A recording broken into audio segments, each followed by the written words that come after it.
In a fresh development along the line of actual control in the eastern Ladakh, China again tried to provoke India by carrying out provocative movements to change the status quo in the Pangong Tso area.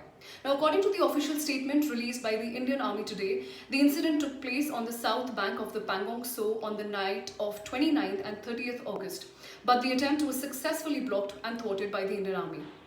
The Indian Army has now undertaken measures to strengthen their positions in the areas. The Srinagar-Leh highway has now been closed for the people with immediate effect, restricting all the movements in the wake of the recent provocation. The official statement also asserted that the Indian Army is committed to maintaining peace and tranquility through dialogue, but it is equally determined to protect its territorial integrity. A week ago, Chief of Defence Staff General Bipin Rawat had said that India has military options to deal with China if military and diplomatic level talks did not achieve the results. Now, the government has said that a brigade commander level meeting is on at Chushul to de-escalate tensions further.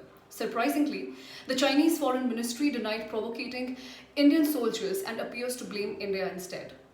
Let me bring it to your notice that days before this transgression, the Chinese Air Force had redeployed its J-20 fifth generation fighters to cross the Indian territory near Pangong Lake. As per the media reports, the fighter aircraft are still carrying out extensive flying there. The development comes 4 months after the deadly clash that took place at Galwan Valley, where 20 Indian Army personnel lost their lives. It has been the biggest military confrontation in over 5 decades between the two countries. Later, both the countries had agreed that neither side would take any action to escalate matters further, and instead ensure peace and tranquility as per the bilateral agreements and protocols. Since then, there have been 5 rounds of talks between the military and diplomatic representatives of both the countries for disengagement and de-escalation processes. Now the flesh flare-up comes amid the ongoing talks between both the sides to resolve the 4-month-long standoff.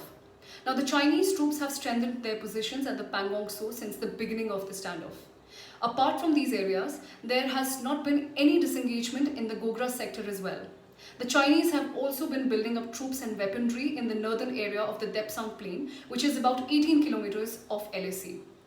Now, it is to be noticed that the Chinese troops have violated the previous consensus that both the countries had agreed on. The disengagement process has been largely stalled due to China refusing to go back to their previous positions in the Pangong Tso area. It is a significant development as Pangong Tso has been a major point of contention between the two sides.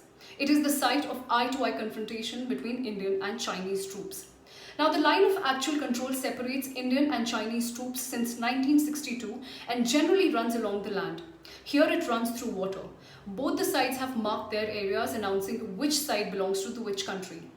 Now, India covers about 45-kilometer stretch of the Pangong Tso and China the rest. The current sites of confrontation is protruding out of Changchenmo, an eastern extension of the Karakoram range that comes under the Indian stretch. India has made it clear many times that China needs to work on a complete disengagement process. Only then the de-escalation of troops in the area can be achieved through mutual agreement.